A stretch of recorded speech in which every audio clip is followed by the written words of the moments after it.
18 minutes. That's all that stood between a man and his death. November rain hammered the glass. The city didn't sleep. Yellow streetlight spilled into an alley where a black car sat still, headlights off, engine running. High above, behind a closed door, a room reeked of cigar smoke and spilled scotch. 25 men had tried to open the brass box on the desk. 25 men had failed. It's over. A drill bit screamed, a spark jumped, then died. And in a room full of desperate men, a strange smell crept through. Not smoke, not metal, burnt sugar, old, as if someone had spilled something on that box a very long time ago, and no one had ever known it mattered. How could a box kill a man? The wheels of a mop bucket squeaked at the threshold. The woman knelt by the rug, wrung out the mop, then looked up just once. Her eyes settled on the brass flower beside the keyhole, and her hand began reaching into her apron. 25 men had tried. 25 men had failed, bank vault specialists. A locksmith flown in from Chicago who claimed he could open anything made of brass. A retired safecracker who had not held a tool in 14 years and had come out of retirement for the money. Engineers, mechanics. A man with a fiber optic scope and a man with liquid nitrogen, and a man with a diamond-tipped drill that cost more than a car. The brass box on the mahogany desk had eaten all of them. It was the size of a hardcover book, dark with age. Heavy as a sleeping child, there was a ledger inside. The ledger held a routing number. The routing number could pull a transfer that would save a man's life before sunrise. Midnight was 18 minutes away, and the only person left in the room who had not yet looked at the box was the woman holding the mop. The mop bucket squeaked. That was the first sound. Yellow plastic wheels on dark hardwood. A whining, cheap noise. The sort of noise nobody hears unless they want to. Nell Vance heard everything. She pushed the bucket through the doorway of the study. Slow, careful. The bucket smelled like ammonia and old water and her own tired skin. She did not look up. She had been told not to look up. She had been told to clean the mud near the Persian rug and then leave. Except the room was full of men, 25 of them, maybe more. She did not count. She did not need to count. She could feel them, sweating, pacing, smelling of metal, burnt brass, and expensive cologne gone sour from too many hours. The study smelled like a wound, cigar smoke, spilled scotch, hot drill bits, the faint chemical tang of ozone where a spark had jumped across a stack of papers, and under all of it, underneath everything, a sweet smell. Old, caramelized. Something Nell knew but could not name, not yet. She knelt by the rug, wrung out the mop. A man behind her was screaming, not loud, quiet screaming, a kind that lives inside a clenched jaw. He was kneeling at the desk. His hand shook around a diamond-tipped rotary drill. His safety goggles had left red rings around his eyes. The drill bit skipped. A spark, a small angry shriek of metal. Damn it. The man pulled the goggles up into his thinning hair. His face was the color of boiled meat. He stared at the brass lockbox on the desk like it had insulted his mother. The box did not care. Nell glanced up. Just once. It was an old box, dark green oxidation along the lip. A heavy brass rosette next to the keyhole, carved like a flower. A lotus, maybe. Hard to tell under the grime. Hard to tell under the years. Her father would have loved it. The thought arrived without permission. It walked into her head wearing her father's boots. Frank Vance, 16 years dead. 16 years next March. She did the math the way she always did the math. Quick. Quiet. Like a prayer she had stopped being able to say out loud.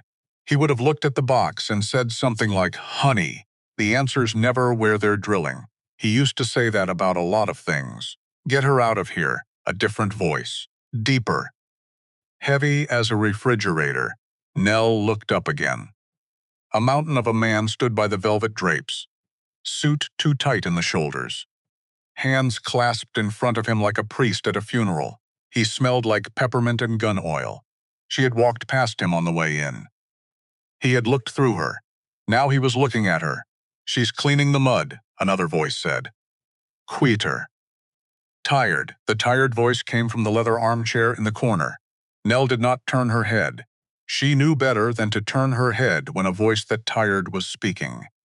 Tired voices in rich rooms were always the dangerous ones. She kept mopping. The bucket squeaked again. "Christ," the man in the chair muttered. She heard the soft clink of a glass against wood, heard the man stand up, heard the long, slow exhale of someone who had not slept in 3 days. She did not turn around. She knew the type. She had cleaned for the type, the very rich, the very desperate. Men who lived their whole lives behind big desks and only learned what their bodies sounded like when something broke them open. This man was broken open. She did not need to look to know. Her alarm had gone off at 4 that morning. 4. In the dark. The radiator pipes in her studio apartment banging like somebody beating a drum with a wrench. The pipes always started at 4. She did not know why. She had stopped asking why. The room was the size of a closet with ambition.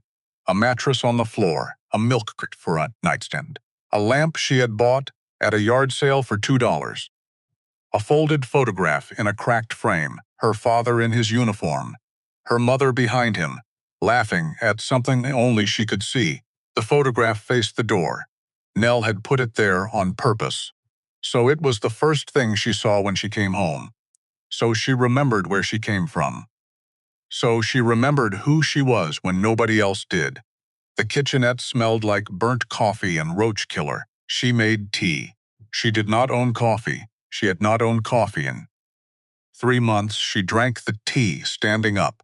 She counted the cash on the milk crate, $11, plus the 73 in the front pocket of her jacket, plus the 16 in the back pocket, $100. She needed 240. The sticky note on her door had been there for 3 days. Block letters, red marker, pay up or pack up, JJ for Jenkins. Her landlord. A man who smelled like stale beer and cheap menthols, and existed mostly as a fist on the other side of a door. She had until tomorrow. She had counted that too. She thought about her father on the bus downtown. She always thought about her father on the bus. It was a habit. The bus shook in a certain way. The fluorescent tube above her head buzzed in a certain way. It reminded her of riding in his old Chevy when she was small. He had been a cop, a real cop. Not a desk cop, not a parade day cop. He came home at 3 in the morning, smelling like wet asphalt and other people's blood, and never told her mother why his hands were shaking. She had been 8 when he died. The fire. She remembered the fire the way you remember a tooth that got pulled. Not the pain, just the empty place where the pain used to live. Her mother had told her it was an accident. The reports had said it was an accident. The newspapers had said it was an accident. Her mother had not believed any of it. Her mother had been a locksmith. A real one. Not a key-cutting at the mall locksmith. The old world kind. Brass and pin tumblers and antique mechanisms, older than the country they now lived in. She had crossed an ocean with a suitcase full of tools, and a husband who would not live to see his daughter turn 10. Her mother had taught Nell everything, how a lock breathes. How a tumbler tells the truth even when its owner lies. How a key wears a path through brass, the way a man wears a path through grass when he walks the same route every day. Her mother died when Nell was 16. Cancer, quiet, slow. A kind that eats a person from the inside, without leaving a mark on the outside. Nell had not cried at the funeral. She had cried later, alone in a coin laundry on a Tuesday, with a pile of unfolded sheets in her lap and a stranger's quarters jingling in the dryer behind her. She cried for 2 hours, and then she stood up and washed her face and went to her shift. That was 8 years ago. She had been moving ever since. The agency was on the 3rd floor of a building, with no elevator. She climbed the stairs. The stairwell smelled like old paint and cleaning solvent, and the faint, sweet rot of a mouse that had died in the walls sometime last summer. Carla at the desk did not look up. "You're early." "I'm always early." Castellano Place, East Wing, 11 to 4. "Don't talk to anyone." Nell stopped at the door. "Castellano?" Carla finally looked up. 40-something, bleached hair. Eyebrows drawn on with a pencil that had been sharpened too many times. "You got a problem with the address?" No, then don't ask questions about it. The girl who worked at Tuesday came back crying. The girl who worked at Wednesday didn't come back at all. You're the third name on my list. Why me? Carla shrugged. You don't talk. The house likes that. Nell took the slip. She walked back down the stairs slower than she had walked up. She had never heard of the Castellanos, not by name. But you did not need to know a name to know a shape. The shape was always the same in this city. A house too big, a driveway too long, a staff that did not ask questions, money that did not pass through banks. She thought about her father. He used to come home and sit at the kitchen table and write names in a notebook. Names she was not supposed to see. Names her mother told her never to ask about. She wondered suddenly, irrationally, if Castellano had ever been one of those names. She told herself it did not matter. She told herself she was being dramatic. She told herself a lot of things on that bus ride. None of them turned out to be true. The driveway was longer than her block, crushed white gravel, the sort that crunched expensively under your shoes. Iron gates. 2 security cameras she counted on the way in. 3 more she did not count because she did not want to look like a person counting. The house was the color of old bone, 3 stories. Stone, ivy on the east wall that somebody paid somebody else to keep neat. A pair of stone dogs on either side of the front steps. Their faces had been worn smooth by 100 years of weather. They looked patient. She went around to the service's entrance. A woman in a black uniform let her in without a word. The woman had the face of somebody who had once been beautiful and had decided at some point to stop bothering. She handed Nell a key card and pointed down a hallway. East wing. Mud got tracked through. Mr. Bregan wants it gone before midnight. Bregan. Nell filed the name. The east wing was empty. She always worked the same way. Top to bottom, outside to inside. Dry first, then wet. She had learned it from a Polish woman named Magda when she was 19. Magda used to say the dust tells you who lived here. You just have to listen. The east wing had a lot of dust, not on the floor. The floor was spotless. On the picture frames, on the tops of the door jambs, in the high corners where the crown molding met the ceiling. Dust that only collects when nobody has loved a room in a long time. She mopped. She wiped. She thought about her father's. She thought about her mother. She thought about Jenkins's note on her door. At 10:45, she heard footsteps in the hallway, heavy, fast. The sound of a man not bothering to pretend he wasn't coming. Bregan filled the doorway. He was bigger up close. 6'5", maybe. Shoulders like a doorway. A face that had been broken in more than one place and reset by somebody who did not care if it healed straight. The lines around his eyes said somewhere past 50. The set of his jaw said, do not ask. You mop. Main study. Now, I'm finishing here. Now, she picked up the bucket. She did not argue. She had learned a long time ago not to argue with men whose voices made the walls vibrate. The study smelled wrong before she walked in. She stopped in the hallway. Just for a second. Just long enough to take a breath through her nose. Smoke. Scotch. Ozone. Sweat. Metal. And something else. Something sweet and burnt and old. Caramelized sugar. She frowned. There was no kitchen near this room. She pushed the door open. The room was full of men in expensive suits and grease-stained overalls. Hands on hips, hands on faces, hands rubbing the backs of necks. The body language of people who were losing. A long fluorescent work light had been clamped to the edge of a mahogany desk and pointed at something small and brass in the center. She did not look at the brass thing, not yet. She looked at the man in the leather chair. He looked carved out of exhaustion. Tall, dark hair, 3 days of stubble, a tie loose at the collar, a glass of scotch in his hand that had stopped being cold a long time ago. His eyes were the part she remembered later. Bloodshot, hollow. The eyes of a man counting down to something he could not stop. She knew that look. She had seen it on her father's face the week before he died. She looked away fast. She walked to the rug and she knelt, and she wrung out the mop, and she pretended she was somewhere else. The drill screamed for another 20 minutes. Nell mopped the same square of hardwood 3 times. The man at the desk gave up. He pushed his goggles up. He turned around. He spoke in the careful voice of a man, delivering bad news to a wealthier Mr. Castellano. I'm telling you, this isn't a standard pin tumbler. It's a deadlock mechanism wired to a secondary glass vial. So that was his name, Castellano. She filed it. The vibration alone is risky, the locksmith said. If I apply any more torque, the acid drops. The paper inside turns to sludge. I can't bypass it. Nobody can. The man in the chair did not yell. He did not throw the glass. He set it down. Slow, quiet. The smallest click of crystal against wood. You are the 25th man, he said. His voice was a rasp. Not loud. Not angry. Stripped of everything except fatigue. I brought you in from Chicago because you told me you could open bank vaults with a paperclip.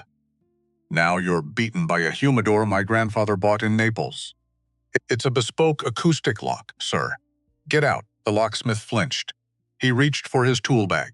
Leave the tools. That was Bregan. From the drapes. Voice low. A low that does not need to be loud to land. The locksmith left the tools. He left the room. The door clicked shut behind him, and Nell, kneeling by the rug with a wet mop in her hand, looked up at the brass box for the first time. 25 men had stared at the keyhole. She did not stare at the keyhole. She stared at the rosette next to it. It was molded in the shape of a flower. A lotus. The petals curled outward in a careful pattern. It should have been smooth, polished by years of decorative dusting. Instead, it was crusted in something dark and hard. She tilted her head. The light caught the surface. There a hairline seam, running around the base of the flower. Almost invisible. Almost the hole had a faint pale ring around its inner lip. Friction wear. A key had gone in and out of it. Maybe within the past year. Maybe within the past month. But the lotus was sealed. She squinted. She knew that smell. She had smelled it 20 seconds ago, walking through the door. Caramelized sugar, old cognac spilled decades ago. Mixed with cigar smoke, heated by sunlight through the study window for 1,000 summers, cooled by 1,000 winters. Residue that bonds to brass and turns into a substance harder than the brass underneath it. Somebody had spilled something on this box a long time ago.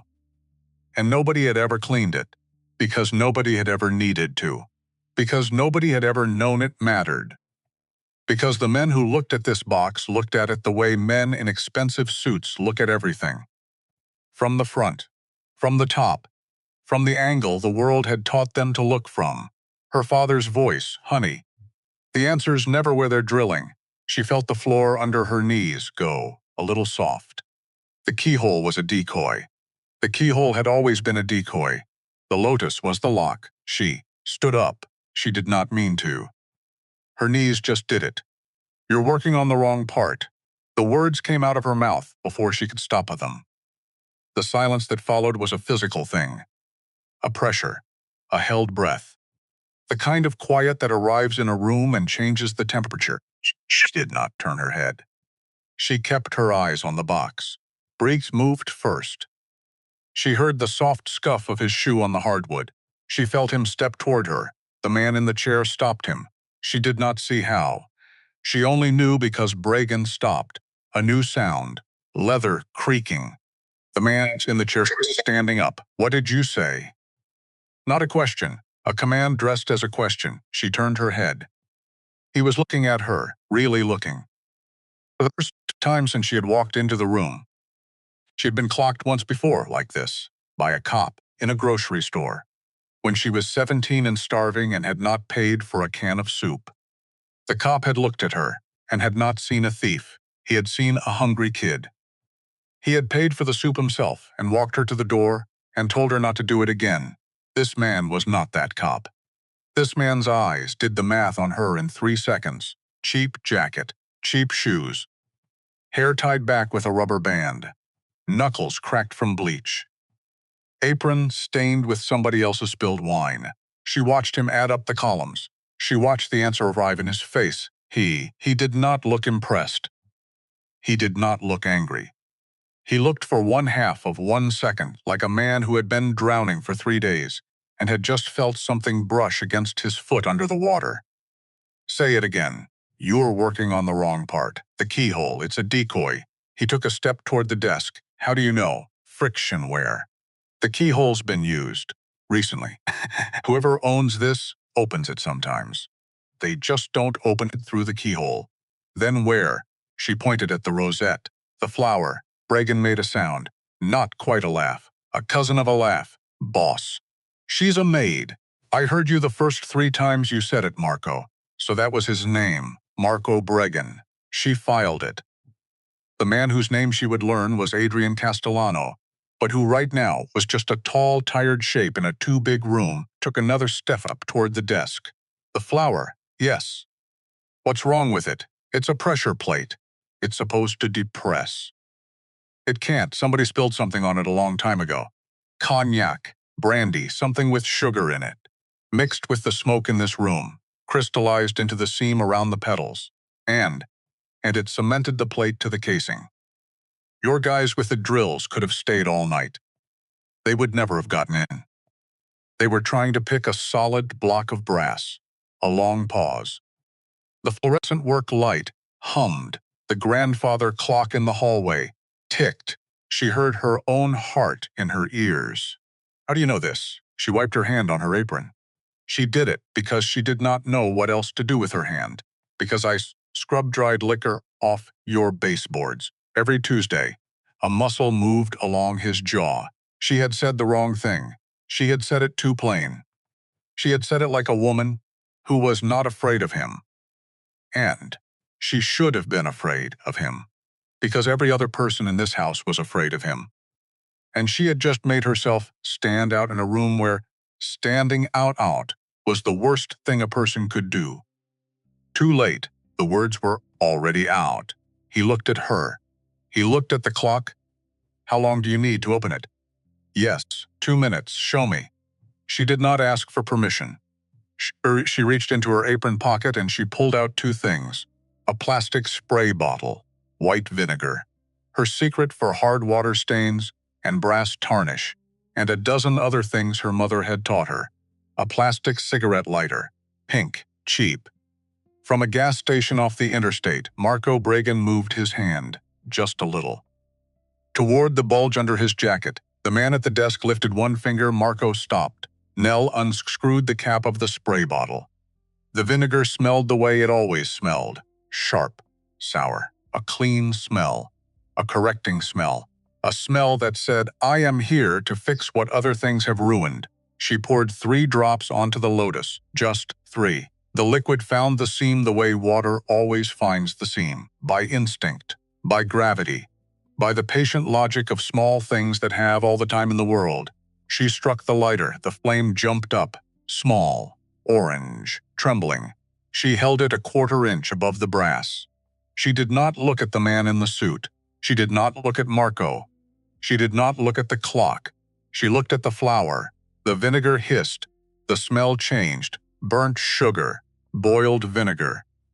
A smell that should not have existed in a room like this, with its leather and its old wood and its $300 scotch. A smell that belonged in a back kitchen at the end of a long shift. She counted in her head. 10, 20, 30. The brass began to weep. A dark amber sludge bled out of the hairline seam. The crystallized resin was melting. Decades of cognac and smoke breaking down under the patient heat of a gas station lighter, and 3 drops of drops. She clicked the lighter off. She did not have anything to wipe the residue with. She used the hem of her apron. She wrapped it around her thumb to protect it from the hot brass. She pressed hard. She pressed the center of the lotus the way her mother had taught her, to press hidden plates on old jewelry boxes. Steady, direct, with the meat of the thumb. Not the tip. Something clicked, then another click. Then a series of clicks, fast and clean, like dominoes falling in a closet behind a closed door. The brass lid popped up, a 1/4 inch. Just a 1/4 inch, but it was open. The smell that came out of the box was different from every other smell in the room. Old paper, dry leather, the dust of decades. A smell that lives only in places that have not been opened since the people who closed them were still alive. Sel stepped back. Her thumb was burning. She did not show it. She wiped her hands on her apron and she looked at the floor. She did not look at him. She could not look at him. She had just done something she could not undo. The room was silent for a count. She stopped counting. Then Marco Bragan said very softly, "Jesus Christ." Then the man in the suit walked to the desk. He did not look at her as he passed. He passed close enough that she could smell him. Expensive cedar, old scotch. The faint salt of 3 days of sweat. He reached for the lid. His knuckles were white. He lifted it. Inside, on a bed of velvet that had been eaten by moths somewhere along the way, was a small black leather ledger. Frayed edges, cracked cover ordinary. He picked it up. He held it in both hands. And then, the way a man does after holding his breath for 3 days, without knowing he was holding his breath, he exhaled. His shoulders dropped. A whole inch. She heard the breath leave him. It was the first human sound he had made. "Marco, boss, call Gabriel. Tell him we have the routing numbers. Tell him to pull the transfer to the cartel account. Tonight now." On it, Marco left the room. The door clicked shut. He set the ledger down. He turned. He looked at her again. Differently this time. Not the math from before. Something quieter. Something that had stopped trying to figure out what she was, and had started trying to figure out what she meant. "I owe you $50,000. She lifted her eyes. The cash was stacked on the desk. Crisp.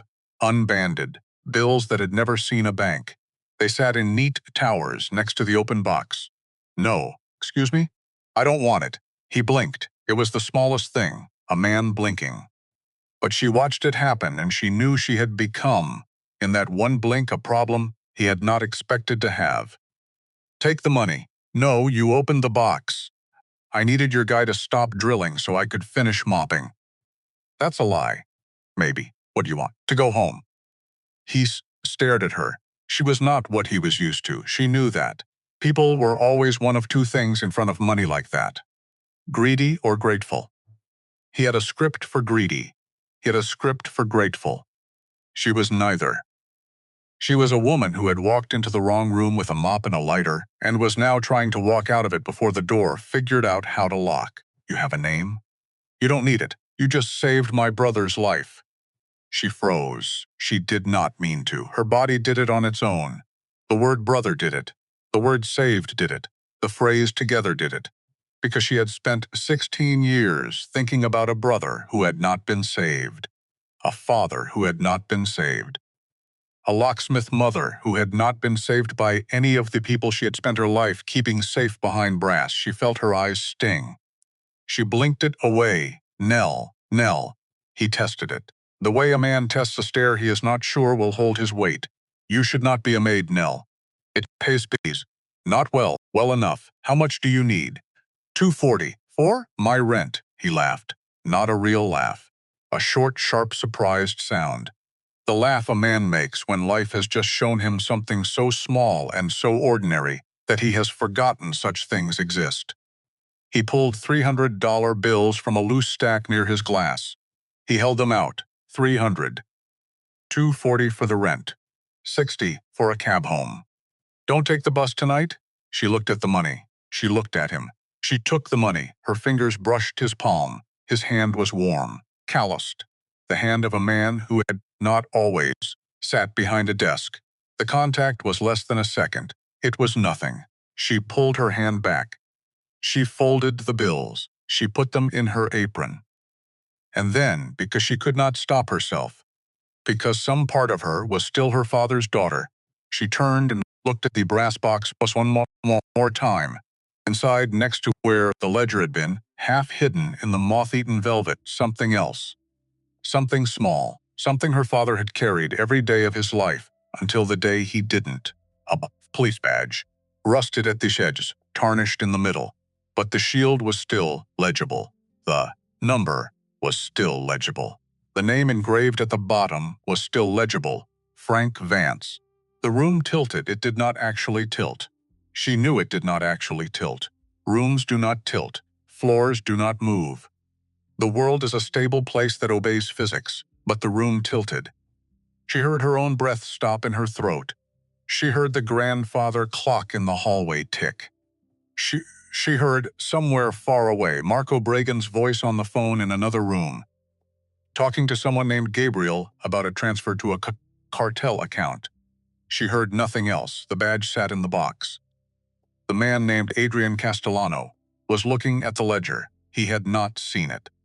He had not seen the badge. He did not know what was sitting in the velvet 4 inches from the book that was going to save his brother. She moved her hand. She did not do bailment. She did not think about it. Her hand moved on its own, 3 fingers. Apron hem still wrapped around the burned thumb. She reached past the ledger. She closed her fingers around the badge. She slid it into the apron pocket with the $300. She did not breathe. She did not breathe for what felt like a year. He turned. He looked at her. His eyes went to her hand. Just for a second. Just for a flicker. She held his gaze. She did not blink. She did not look away. She had cleaned for the rich for 6 years. She had learned how to be invisible the way some people learn how to play piano. By practice. By repetition. By 1,000 small humiliations that teach a body how to not exist on command. She was invisible now. She was a maid. She was a mop. She was a yellow plastic bucket on dark hardwood. He looked away. Marco will drive you home. I'll take the cab. Marco will drive you home. I'd rather take the cab. A long pause. He almost smiled. He did not smile. Cab, then. She nodded. She picked up the bucket. The wheels squeaked again on her way out. The same cheap whining noise. She did not look back. She did not let herself look back. The badge was a weight in her apron, heavier than the $300. Heavier than the spray bottle. Heavier than every piece of clothing she had ever worn. Heavier than her father's coffin. She walked down the long, dim hallway, past the service kitchen, past the laundry, out the back door into the cold November air. The driveway crunched under her shoes. She did not cry. She did not let herself cry, not yet. Not until the cab, not until the apartment. Not until the door was locked and locked. The lamp was on, and she was alone with the only thing that mattered. She walked. She did not look back at the house. She did not look at the iron gates as they opened in front of her. She did not look at the black sedan that pulled out of the driveway behind her.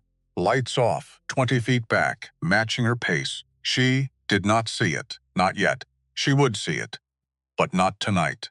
The apartment was cold. Not winter cold. Not a cold you fix with a blanket. The other kind. A cold that lives in the walls of a building nobody loves anymore and seeps out through the plaster at 3 in the morning to remind you that you are alone. Nell stood in the dark. She did not turn on the lamp. She did not take off her jacket. She stood with her back against the door. Both hands flat against the wood behind her. The badge in her apron. The $300 in her apron. The bottle of vinegar in her apron. Everything she owned that mattered tonight. In one pocket, against her hip, weighing more than her body. She listened. Old buildings talk. She had learned that. Old buildings talk, and you have to listen for the voice of yours, so you know when the voice changes. The radiator clicked. The pipe in the wall hummed. The man in 3P coughed twice and then was quiet.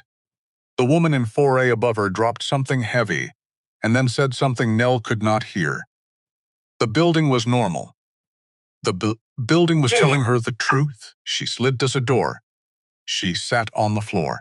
She pulled the badge out. She held it in both hands the way you hold a baby bird that has fallen out of a nest. Not because it is fragile, because you are afraid of yourself. She turned it over. 2 words and a year, in her father's handwriting. Castellano. 1998. Trust no one. She read it 3 times. She read it the way she used to read her father's notes when she was small and could not yet understand half the words. Slow, with her finger. Saying each letter under her breath like a prayer that was not yet a prayer. She let herself cry. 2 minutes, no longer. Her mother's rule. Crying was a thing with a time limit. Her mother had cried for 1 hour after the funeral. And then she had stood up, washed her face, and lived for 8 more years without crying once. Nell wiped her cheek with the back of her wrist. She got up. She turned on the lamp. She went to the closet. There was a box. There had always been a box, cardboard, brown, strapped shut with packing tape that had yellowed at the edges. It had moved with her through 4 apartments. She had never opened it. She had opened it once, when she was 19. For 3 minutes. She had looked at the top 3 things and closed it again and not opened it for 5 years. She opened it now. She pulled it down off the shelf. She set it on the milk crate. She cut the tape with a paring knife from the kitchenette. The blade was dull. The tape resisted. She sawed through it anyway. The smell came up: old paper, pencil shavings, the faint, dry ghost of a cologne her father had worn that she had not been able to find in any store since she was 12. She breathed it in. She held it. She let it out. She started with the top. A notebook, spiral-bound, blue cover. Her father's handwriting, small and neat and cop-trained on every page. She flipped through it. Case notes, dates, names, small drawings in the margins. He had drawn her face once on a corner. She remembered him doing it at the kitchen table while she ate cereal. She set the notebook down. She kept going. A folder, manila, tied with string. She untied it. Inside were Xeroxes. Old ones, faded at the edges and gone purple in the middle. Police reports, bank statements, a photograph of a man getting out of a car in front of a restaurant. The restaurant was called Aura. She knew that restaurant. Everybody in the city knew that restaurant. The man getting out of the car was younger and thinner, and had more hair than the man she had met 3 hours ago. But the eyes were the same. The jaw was the same. The way he held a cigarette was the same. It was not Adrian, it was his father. She did not know his name, not yet, but she knew his face. She knew because Adrian had Adrian's father's face, just 25 years younger. She knew the way you know a song you have not heard since childhood. The moment somebody hums 2 notes, she set the photograph down. She kept going. More photographs, more reports. A list of names in her father's handwriting on a yellow legal pad. 6 names, 5 of them crossed out, 1 circled. The circled one was Castellano. The bottom of the page had a date, March 14, 1998. Her father had died on March 17, 1998, 3 days. She stared at the date. 3 days. She had been 8. She had eaten a peanut butter sandwich at her grandmother's house while her mother had gone to the morgue to identify what was left of him. Her grandmother had told her there had been a fire. She had nodded. She had asked for milk. She had not understood any of it. 3 days. He had circled Castellano, and then 3 days later he had died.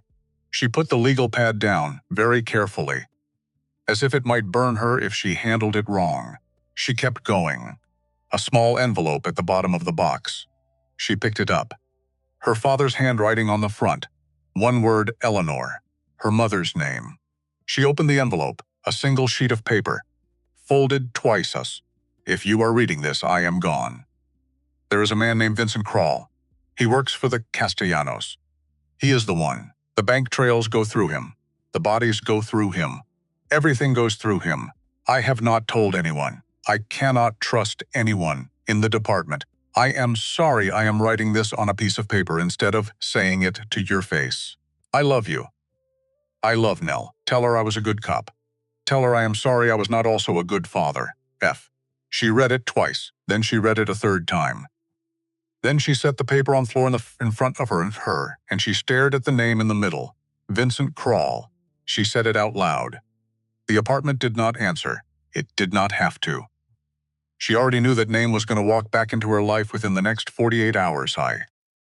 She just did not yet know in what shape. She did not sleep that night. She sat on the floor with the box, the letter, and the badge.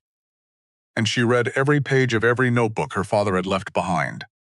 She read until the gray of morning came up over the brick wall outside her window. She read until her eyes felt like they had been packed in salt. She made tea. She drank it standing. She thought about Jenkins downstairs. She walked down at 7. She knocked on his door. He opened it in an undershirt that had once been white and had been a long time ago. His breath was a wall. He looked at her like she was a tax bill. She handed him $300 bills. He blinked. He counted them. He counted them twice. You hit a number. No. Then where'd you get this? None of your business. He squinted. He held the bills up to the hallway light. He rubbed the watermark. He sniffed one of them. She did not know why. She did not ask. He grunted. He closed the door. She did not get a receipt. She had not expected one. The deadbolt slid into place, and she stood in the hallway, and she felt, for the first time in a year, that her body was not made entirely of debt. It did not ever lasted. She went back upstairs. She washed her face. She changed her shirt. She put the badge in her sock. She put her father's letter in the inside pocket of her jacket against her ribs. She did not know yet that she was being followed. She found out at the bus stop, a black sedan, same one, from the night before. She did not know it was the same one. She did not have to. The shape of a car a person watches you from is a shape that registers in the lizard. Part of the brain even when the eyes pretend not to see it. It was parked across the street. Engine running. She turned her head. The driver did not look at her. She turned her head back. She got on the bus. The sedan pulled away from the curb 30 seconds later and slid into traffic behind it. She rode for 14 blocks. She got off at a stop she had no business getting off at. She walked into a coffee shop with 2 exits. She walked out the back. She walked 4 blocks. Took an alley. Took another alley. Walked into a department store. Rode the escalator to the 3rd floor. Rode it back down. Walked out a different door. When she got to the subway, the sedan was nowhere. That did not mean it was gone. It just meant it was no longer her problem. At this exact moment, she rode the train into the financial district. She did not look at anyone. She did not look at her own reflection in the window. She thought about the name, Vincent Krall, Vincent Krall, Vincent Krall. She thought it like a heartbeat all the way downtown.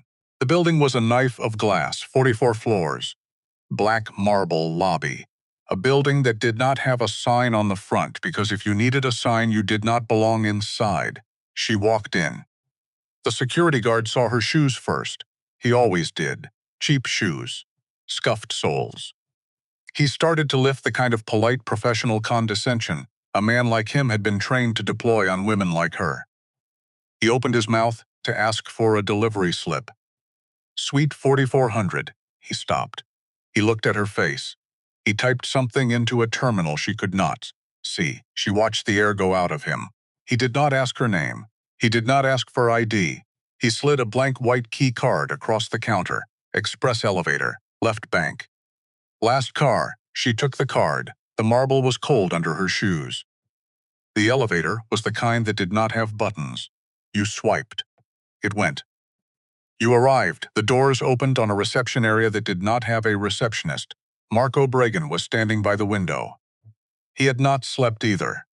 She could tell by the set of his shoulders.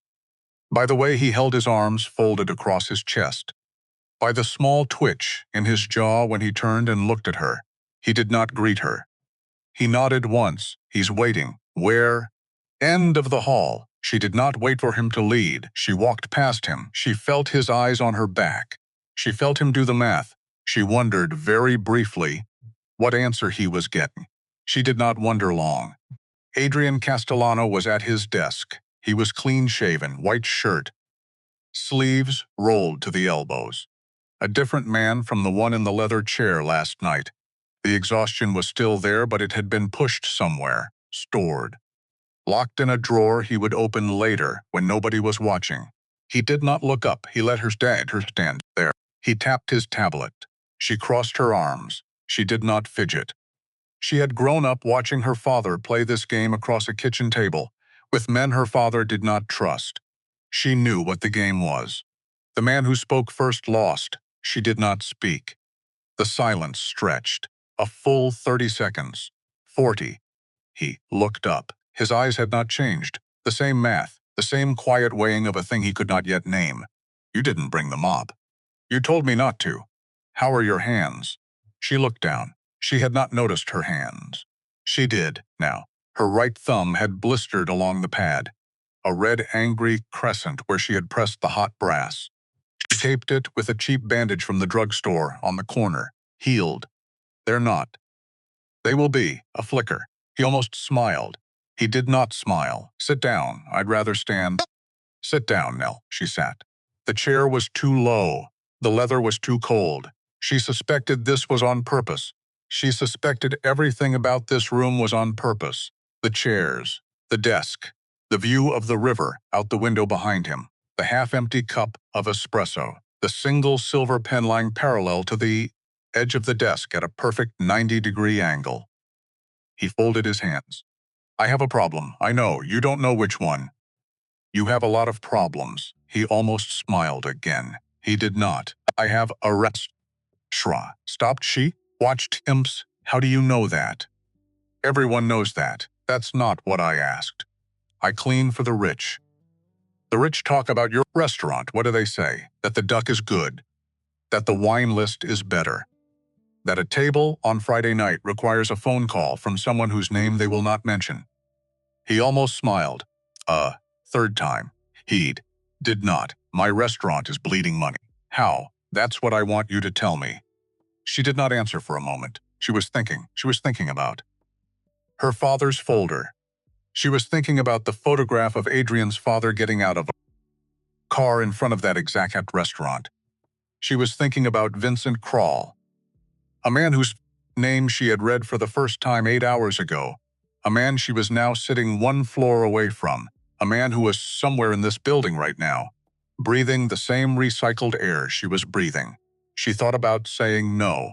She thought about getting up, walking out, taking the train back to her side of the city, putting the badge in a safe deposit box, living the rest of her life as a woman who had once cleaned for a Mafia boss and then walked away. She thought about her father. She thought about her father at the kitchen table at midnight. She thought about the circled name on the yellow legal pad. 10,000, she said. To look, he nodded once. 50 if you find it. Cash, cash, tonight. Half tonight. Half when you find the leak. All tonight. A long pause. He reached into the drawer. He pulled out an envelope. He set it on the desk. He pushed it toward her with 2 fingers. She did not pick it up. Not yet. She had more thing to ask. Who runs the books? For the restaurant? For everything.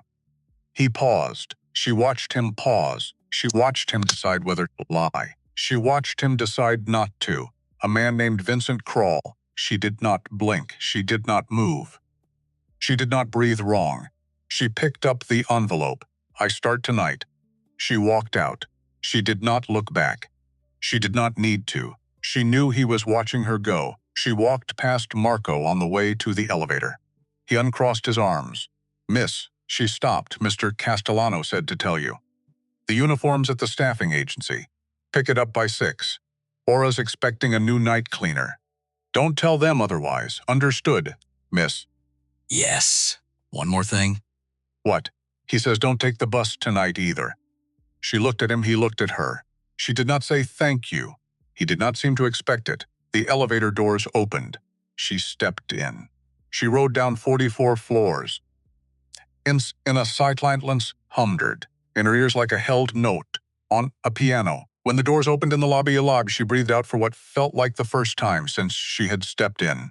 Aura smelled like money. It smelled like money the way only restaurants in a certain price bracket smell like money. Truffles, cold butter, cured meat. Bread that had been baked 4 hours ago and was now sitting on a silver tray under a linen napkin waiting for somebody whose time was worth more than the bread.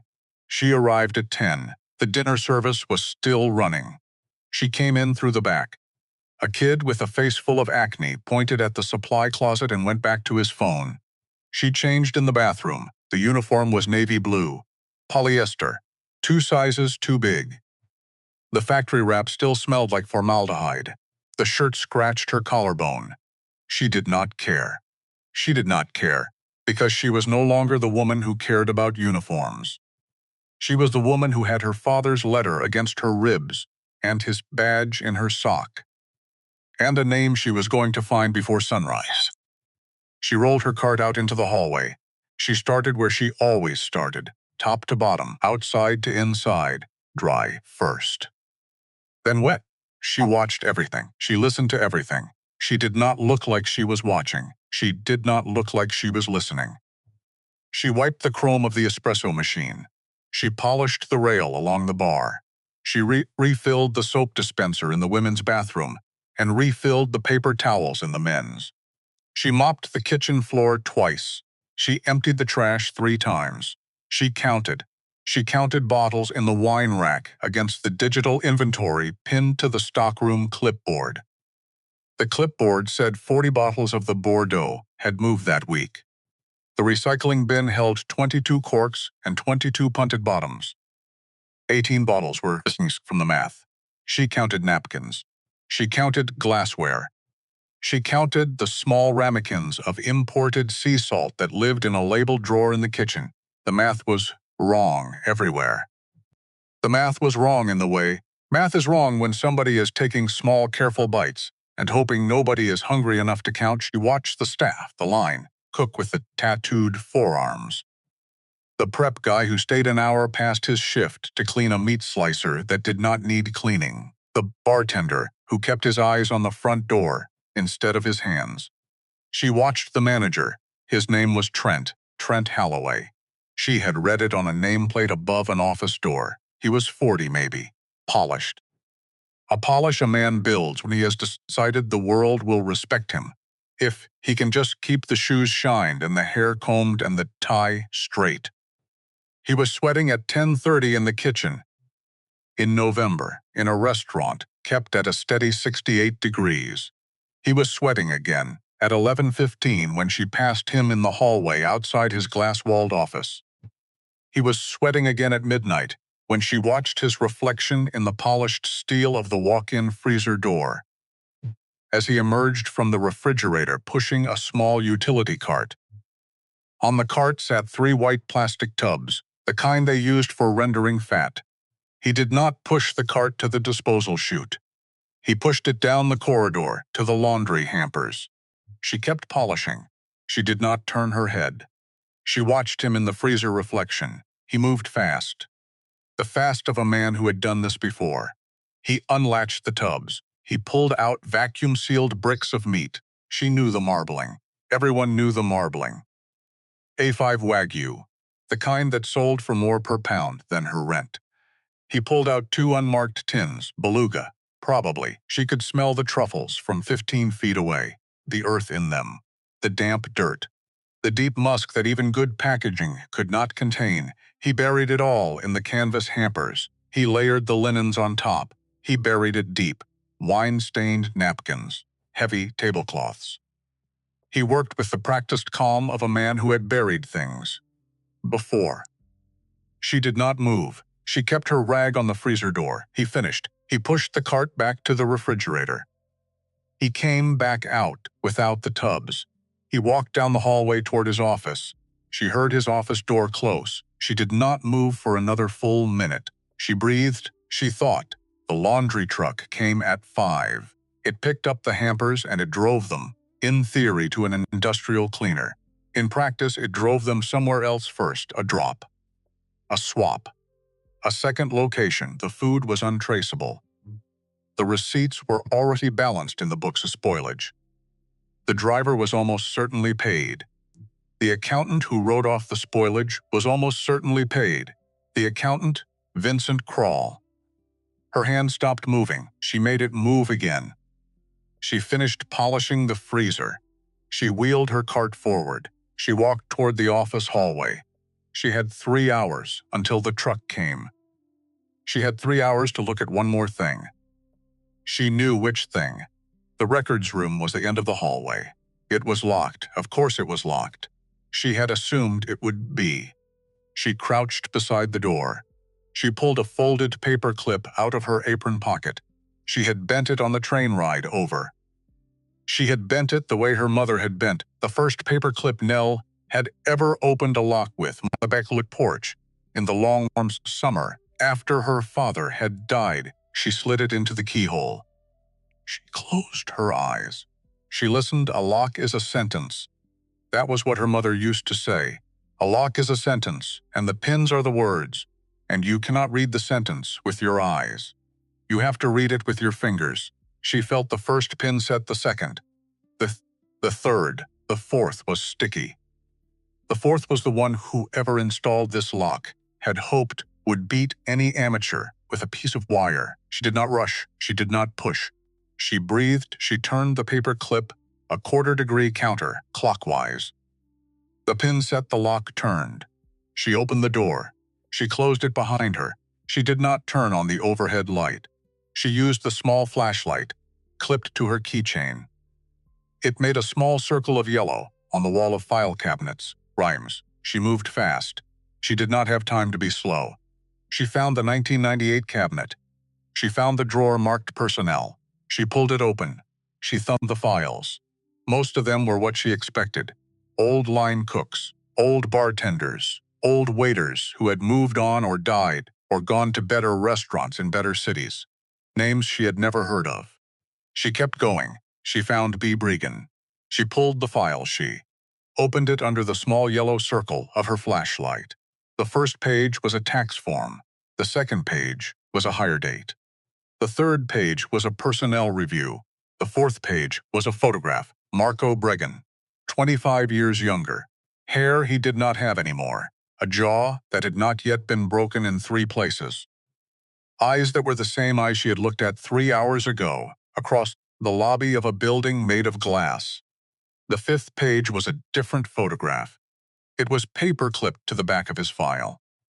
It did not belong in his file. Somebody had hidden it there. It was a photograph of a man in a leather jacket standing next to a black car. He was talking to another man whose face had been turned away from the camera. The man in the leather jacket was Marco Bregan.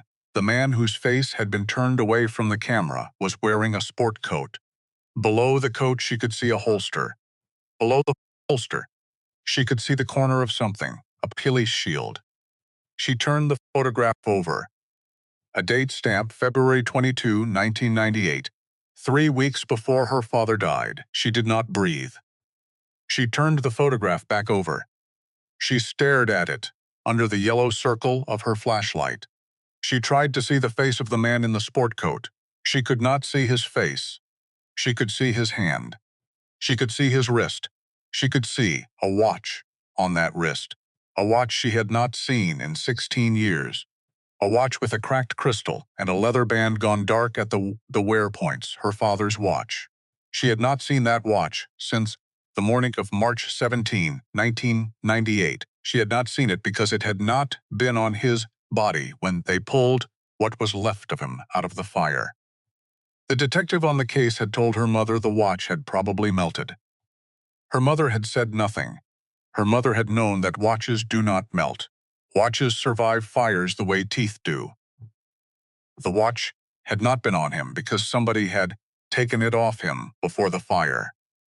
The man in the leather jacket had been talking to her father 3 weeks before her father died. The man in the leather jacket was Marco Bregan. She felt something twist in her chest. Her ears rang. She did not know what to think.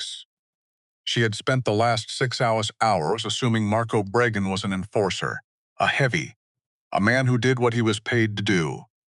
She had assumed if anyone in the Castellano organization had killed her father, it was Marco Bregan or someone like him.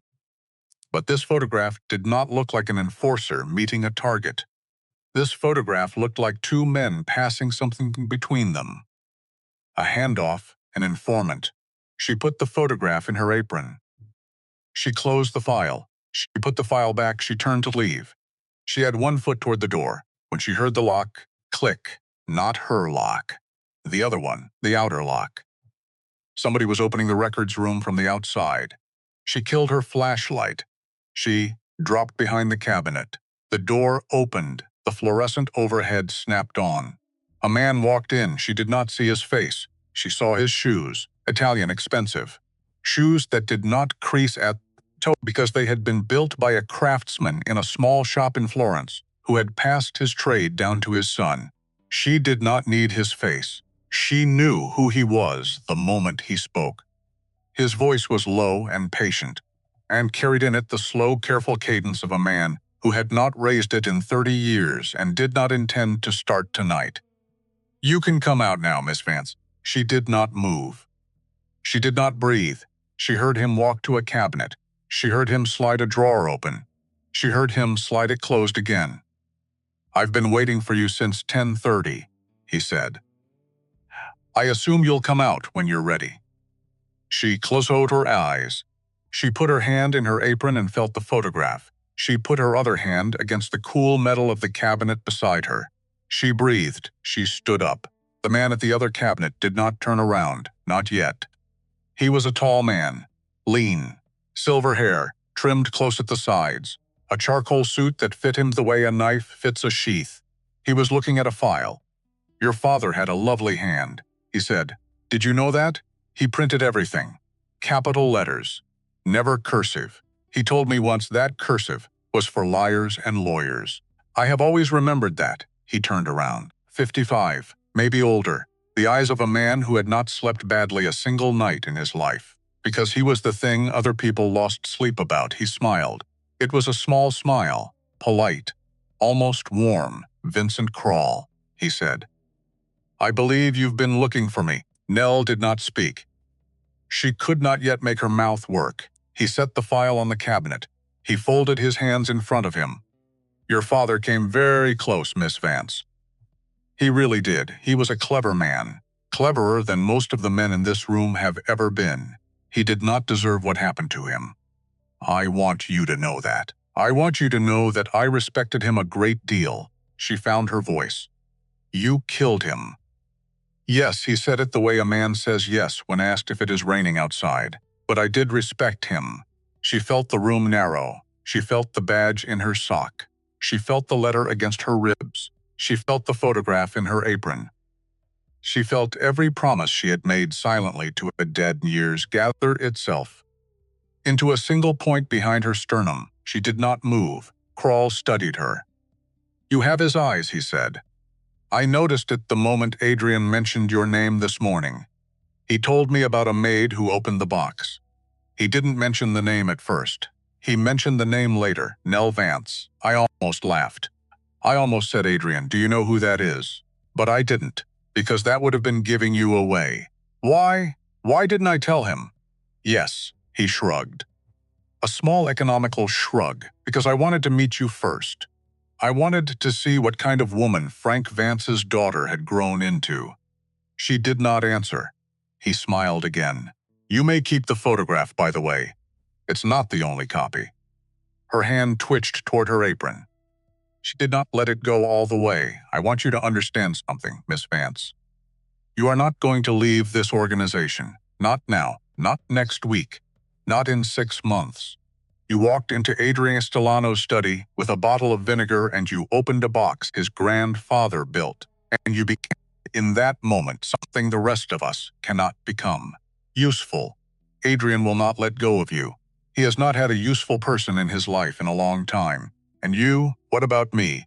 Are you going to let go of me?" He laughed. A small dry sound. "Like a page turning. No, Miss Vance. I am not." He stepped past her. He did not touch her. He did not raise his voice. He walked to the door. He paused with one hand on the knob. "You will continue your work here tonight. You will report what you find to Adrian in the morning. You will tell him about Trent. You will tell him about the laundry truck. You will give him a small victory. He will be pleased. He will trust you a little more. And then we will see what comes next. Why are you telling me this?" He turned his head. He smiled. "Because your father did not know who I was, Miss Vance. He died chasing a name he had circled on a yellow legal pad. I want you to have what he did not. I want you to know my face. I want you to walk out of this room tonight understanding exactly who you are dealing with." He paused. "And then I want you to choose. Choose what? Whether to be useful to me, or to die the way he did." He opened the door. He stepped out. He closed the door behind him. The lock clicked. The fluorescent overhead hummed. Nell stood alone in the records room. with a photograph in her apron, and a name in her head, and a fire 16 years old, burning suddenly back up to the surface of her skin.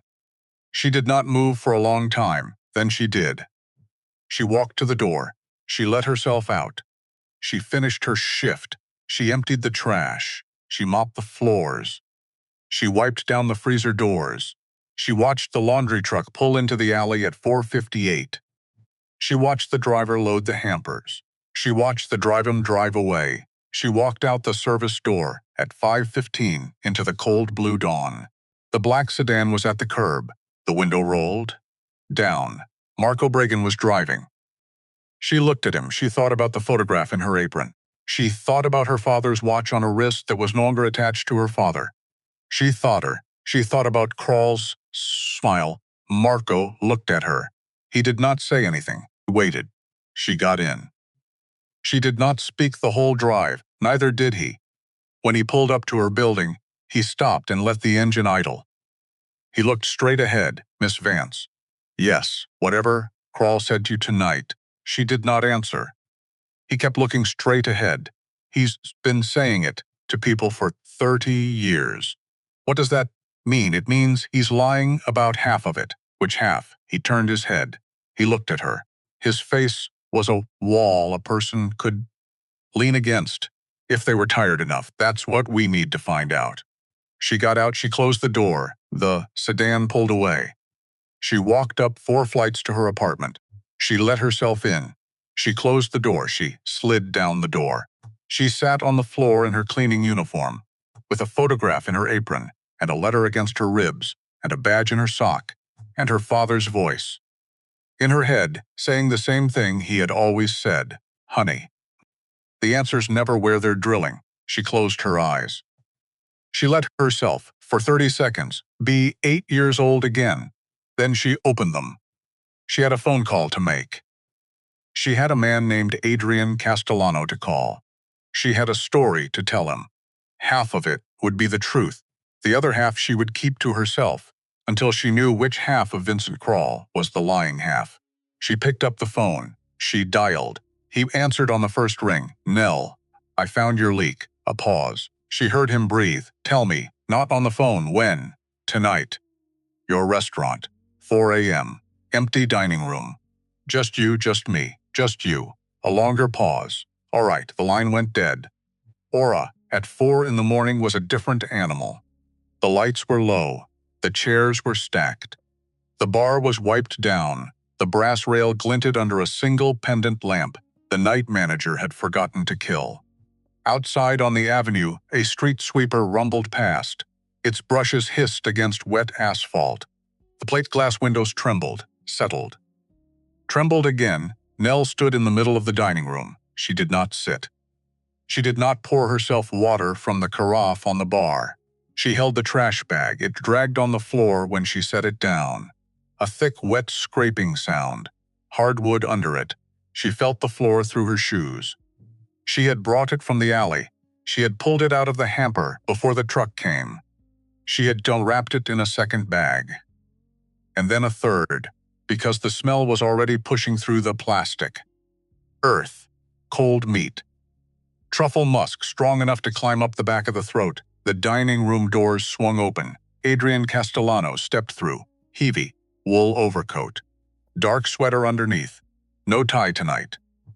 The collar of the sweater turned up, like a man who had walked too far in the cold and had not bothered to fix it before coming inside. He had not shaved. His eyes had storm in them. He stopped 2 tables away. He looked at the bag. He looked at her. Show me. She bent down. She tore the plastic. The smell exploded. He did not flinch. He walked closer. Slow. The way a man walks toward an open coffin. He stopped at the edge of the table she had set the bag on. He reached in. His hand came out with a brick A5. He turned it over. He read the code on the vacuum seal. He set it back down. How much? 30,000 a week. Maybe more. How? Trent. Trent. He's the hand, not the head. A long silence. The street sweeper outside finished its pass and turned the corner. The room went quiet enough she could hear the refrigerators in the kitchen humming through the walls. Whose head? She did not answer right away. She thought about the photograph in her apron. She thought about Crawl's voice in the records room. She thought about Marco Bragan saying he's been saying it to people for 30 years. She thought about the badge in her sock. She made her choice. Vincent Crawl. He did not blink. He did not move. He looked at her the way a man looks at a horizon line just before a storm. You're sure? I have a recording. Trent crying on a stockroom floor at 1 in the morning. Crawl has been holding his daughter over his head. Trent's been bleeding the restaurant for 6 months to pay a debt that doesn't exist. Where's the recording? She pulled the small digital recorder from her apron. She set it on the table next to the bag of stolen meat. He looked at it. He did not pick it up. Play it. She pressed the button. Trent's voice, thin, shaking, trying to hold itself together, and failing in real time. He's got photos of my kid. He told me what would happen to her. I never wanted any of this. I never wanted any of it. Then a long, ragged silence. Then a single hiccuping sob. She pressed stop. Adrian did not speak for a full minute. He turned his back to her. He walked to the bar. He poured himself a small splash of scotch from a bottle she did not recognize and probably could not have afforded. He did not drink it. He just held the glass. How long have you known? Since last night. Why didn't you call me last night? Because I had to be sure. Sure of what? That Trent wasn't the head. He turned around. And you decided this when? At 11:06. In a stockroom. After he stopped crying. A short pause. You waited 5 hours to call me. I needed to see if the truck came. And it came. 5:02. Plate AHT 4419. Driver in a brown jacket. He pulled in. He loaded the hampers. He drove east. Toward the river. He set the glass down without drinking. Marco. The dining room doors opened. Marco Bragan stepped through. He had been standing in the kitchen the whole time. She had not heard him. She wondered, briefly, how long he had been on the other side of the door listening. She wondered briefly what he had heard. She did not ask. Plate AHT 441, Adrian said. Brown jacket. East. Fine. On it, on. Marco, stop, don't kill him. Marco's eyebrows lifted a fraction. Just a fraction, sir. I want him alive. I want the warehouse. I want whoever he hands the food to. I want the whole chain. Understood. Marco looked at Nell. He did not nod. He did not need to. He left the dining room doors swung shut behind him. Adrian came back to the table. He sat down across from the trash bag the way a man sits down across from a dinner he is not going to eat. He looked at her. She did not sit. Why did you take it? Take what? Whatever you took out of the box last night. She felt her face do something. She did not know what. She made it stop. What box? Nell. Mr. Castellano. Adrian. She did not answer. He waited. He waited the way a man waits, who has waited for harder things than this. She put her hand into her apron. She pulled out the badge.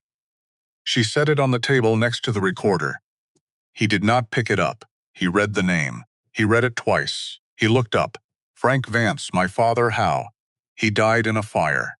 March 17th, 1998. He was investigating your family. A long pause. He did not move. He looked at the badge. He looked at her. He looked at the badge again. How did you know it was in the box? I didn't. I saw it when the lid came open. I took it before you noticed. Why?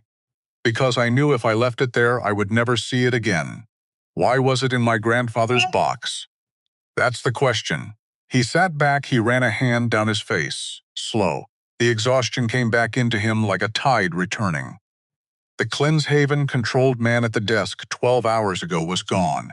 The man in the chair from the first night was back.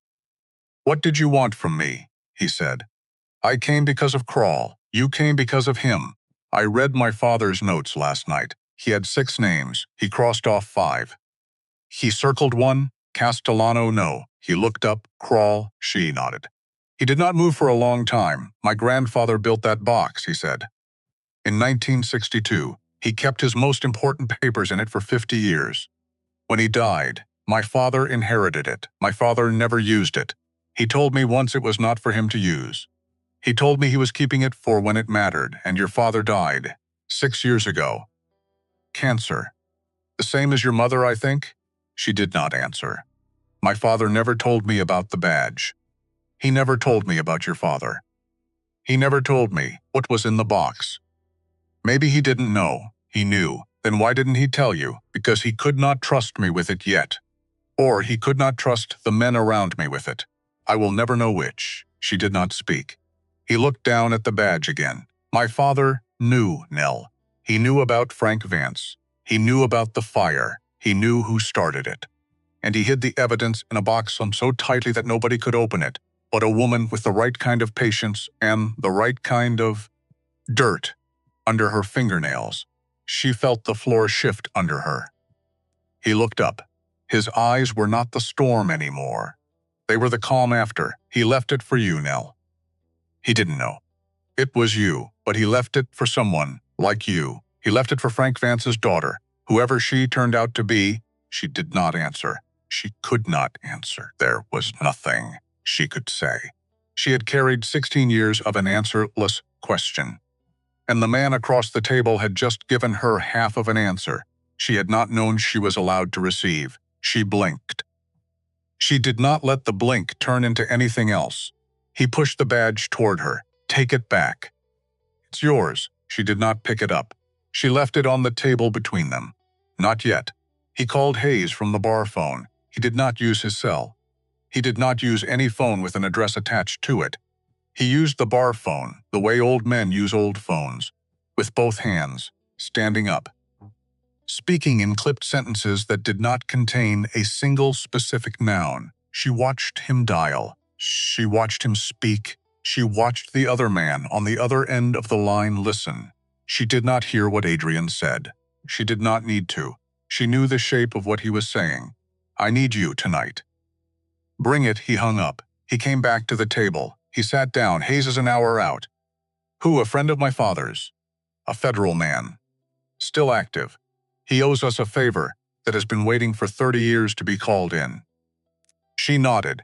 She did not ask why a Castellano had a federal man on the hook. She would ask later. She would ask everything later. For now, she had a plan. She told him the plan. She told him fast, in short sentences. The way her father used to tell her how to do a thing she had never done before, when she was small, when he was teaching her how to ride a bike, or change a fuse, or check a deadbolt for a tampered pin. Adrian listened. He did not interrupt. When she was done, he was quiet for a long time. Then he said, "It'll get you killed." It might. There are other ways.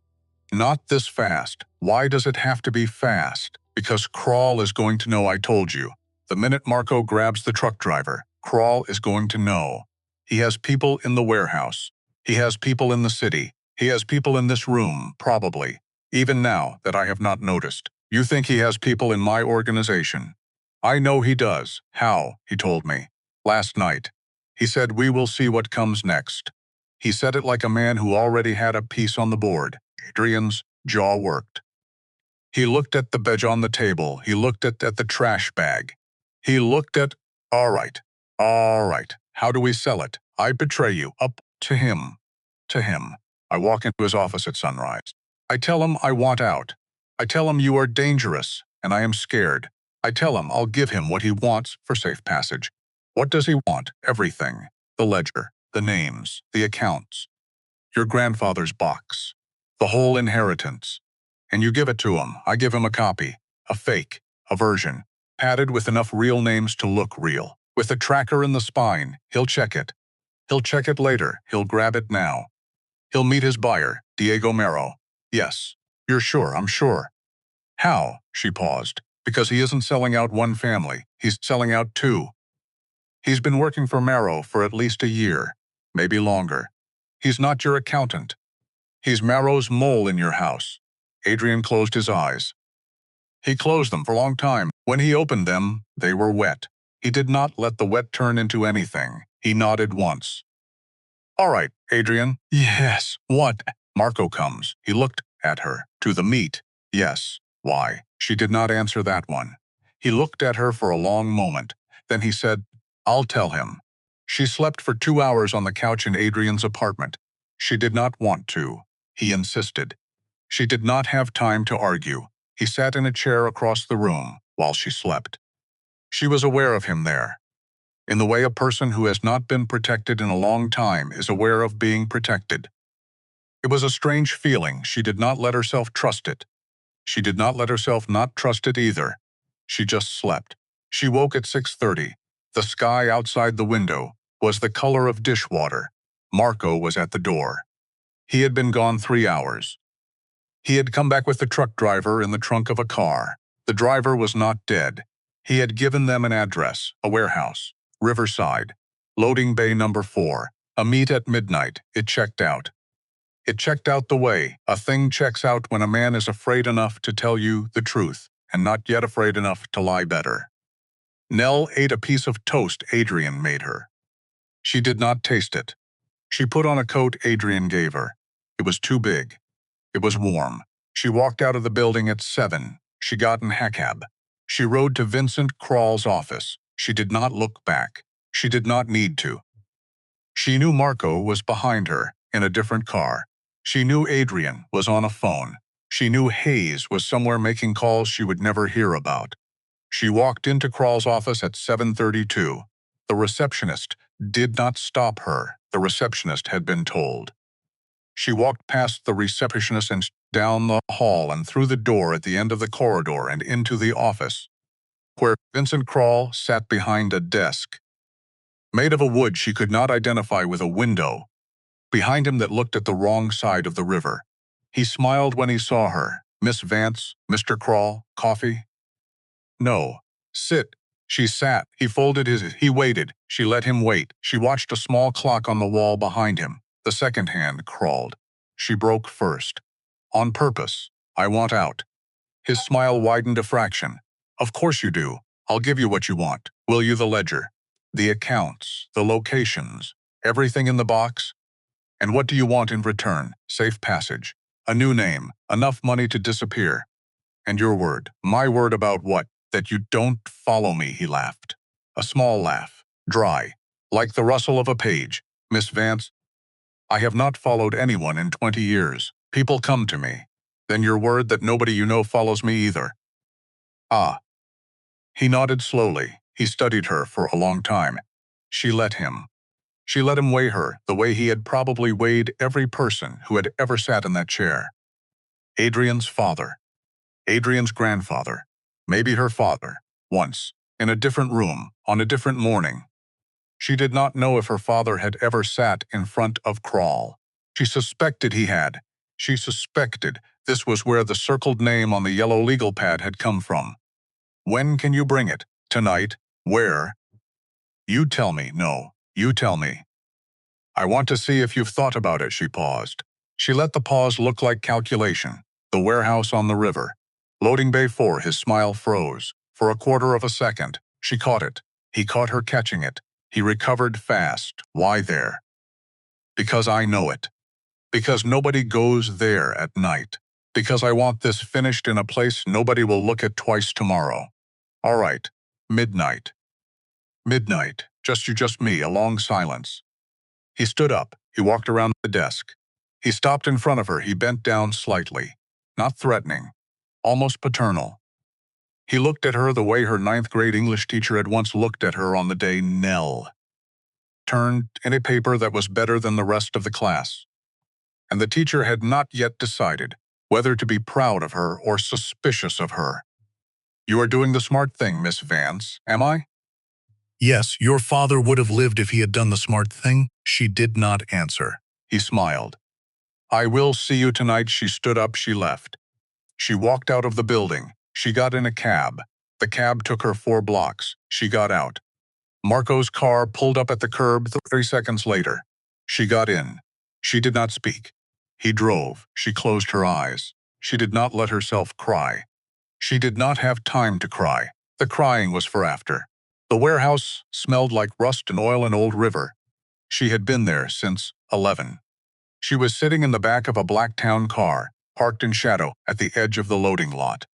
The driver was not a driver. The driver was Hayes, late 50s, crew cut, eyes that had not slept badly even once. He had not said more than 9 words since she had met him at the safe house at 9:45. He did not need to say more than 9 words. He was the kind of man whose silence was a sentence. Crawl's car arrived at 11:50, a black town car. Heavier than hers. Tinted everything. He stepped out alone. He stood by the front of his car with his hands in the pockets of his charcoal overcoat. He waited. He waited the way patient men wait, without moving. Without checking a watch, Merrow arrived at midnight. 2 cars, SUVs, dark. 4 men got out of one, 3 out of the other. Diego Merrow stepped out of the back of the second SUV. He looked like a man who had been promised a meal. He smiled at Crawl. Crawl did not smile back. That was the first wrong note Nell heard. Crawl always smiled. She turned her head a fraction toward Hayes. Hayes was already watching it. "Wait," he said. She waited. Crawl walked to Merrow. He did not bring the ledger. Morrow looked at his hands. Morrow's smile slipped. The tune sheet spoke for 40 seconds. She could not hear what they said. She could see Seat's shoulders go up. She could see his chin drop. She could see Crawl's free hand move toward the inside of his coat in the small, careful way men move toward their coats when they want a thing that is not yet a gun to almost be a gun. Merrow said something fast. Crawl said something faster. A sound not loud pop. A small dry pop like a paper bag at a child's birthday party. Merrow's body folded. His knees went first, then his hips, then his shoulders. He hit the asphalt face down. His men froze for the half second a smart shooter knows he has. Crawl fired 3 more times. 2 of Merrow's men went down. The third dove behind the SUV. It happened in 5 seconds. Nell did not breathe. Hayes said, "Now." The lot lit up. Floodlights snapped on along the warehouse roof. Engines roared. 3 black SUVs cut into the lot from the east. 2 from the west. Marco Bragan's car came from the south. A federal van came from behind the warehouse itself. FBI. Hands, the voice came over a loudspeaker. Crawl did not run. He turned toward Hayes's car. He saw her in the back seat. He smiled. He raised the gun. She did not move. She heard the shot. She did not feel it. Hayes had stepped out of the driver's side and was already returning fire across the hood. She heard the crack of Hayes's pistol. She heard the answering crack of something else. She felt the back window of the town car break. She ducked. She did not scream. She crouched on the floor of the back seat with her arms over her head, and she listened to a gunfight she could not see. It lasted 19 seconds. She counted. She did not know why. She counted. At second 19, she heard a single voice say, in the loud, calm tone of a man who had done it 100 times before, "Clear." Then she heard another voice say, "Man down." Hayes opened the door. She climbed out. She did not look at Crawl first. She looked for Marco. Marco was on the ground. He was on his back.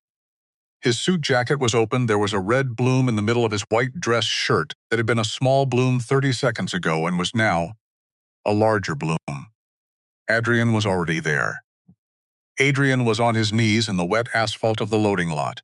He had Marco's hand in both of his own. His back was bent forward in the shape of a man saying a prayer he had forgotten the words to. Marco's lips were moving. Nell ran. She slid to the ground beside him. She put her hand on Marco's chest. She did not know why. She did not know what good it would do. Marco looked at her. His eyes were already going somewhere she could not follow. But they focused for a long moment on her face. He smiled, a small smile, not the smile of a man who was dying, the smile of a man who had finished a long job. "Tell your father," he said. He stopped. She leaned closer. He gathered himself. "Tell your father. I kept my word." She nodded. She nodded fast. She nodded because she did not trust her voice. "I will. I will. I'll tell him." He breathed once more. He breathed out. He did not breathe in. His hand went soft in Adrian's hands. Adrian made a sound. It was not a sob. It was not a word. It was a sound that lived underneath all the words men of a certain age have stopped knowing how to say. It came up out of him from a place he had not visited since he had been a boy. He bent forward over Marco's chest. He pressed his forehead to Marco's forehead. He did not move for a long time. Nell looked away. She looked at the body of Vincent Crawl. He was 30 feet away, face down, one hand still loosely curled around the gun. Hayes was standing over him, with his pistol holstered now. Hayes was on a radio. Hayes was already 3 steps into the next part of the night, the part that involved paperwork and a federal report and a story for the morning papers that would be almost, but not entirely true. She did not feel triumphant, feel sad. She felt nothing for a moment. Then she felt the long, slow ache of something that had been waiting 16 years to set itself down. She put her hand on Marco's chest one last time. His shirt was warm. It would not be for long. She stood up. She let Adrian be alone with him. The funeral was 8 days later. It rained. It rained in the small, steady way it rains in early November, when the city is not yet ready for winter, and is no longer pretending it is fall.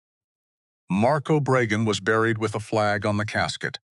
A flag because Hayes had pulled the right strings with the right people in the right offices. Because Hayes had filed the right paperwork.